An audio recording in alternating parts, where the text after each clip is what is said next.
So it's early spring in Seattle, and Lake Washington's pretty full. So we put the jet skis in the other day.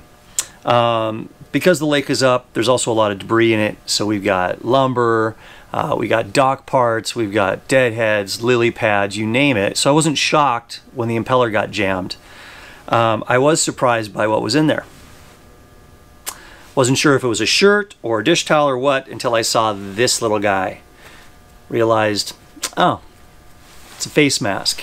So this video isn't about face masks or COVID or intermittent fasting or CrossFit. It's about the tool I made to get debris out of the impeller of the jet ski. Hope you like it.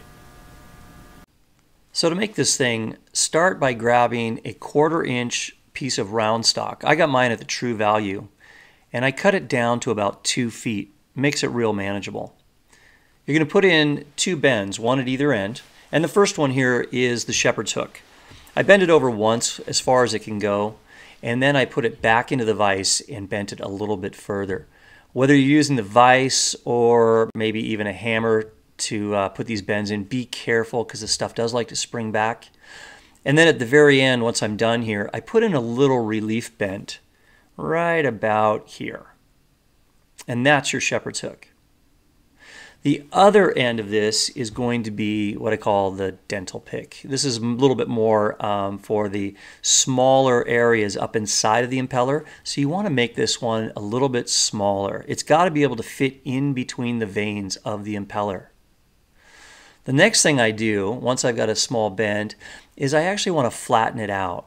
I'm using hearing protection because I'm pounding it flat with the mallet. You don't need to pound it all the way flat. It's not a chicken fried steak, but you're going to get it flat enough because we're going to put it on the grinder. And this part of the tool is designed to slip up through the vanes and get between the impeller and the impeller housing to catch anything that might be stuck in there. You're either going to pull it out through the back side of the jet, or you're going to push it through and then retrieve it from the intake side of the jet. Having this piece thin and almost knife-like makes it a lot easier. I am not encouraging you to shove anything up, in, or through the impeller housing and the impeller itself. This is just to be able to kind of get a grab of anything that might be there. In my case, it was fabric. It wasn't like there was a twig, but it was pretty easy. But if it was a small twig, I could see where that could be a real challenge because there's just no way to get at it unless you're using pliers. So anyway, I ground it down flat, gave it a nice knife-like edge, and that is really all there is to it. I hope that video was useful and easy to follow. Look, in a pinch, I am sure that a wire coat hanger would work. But this thing has proven to be so useful, especially this little dental pick end right here. This is something we're going to keep in the boat from now on. So I hope it helps you out. It certainly helped us out. Happy and safe boating.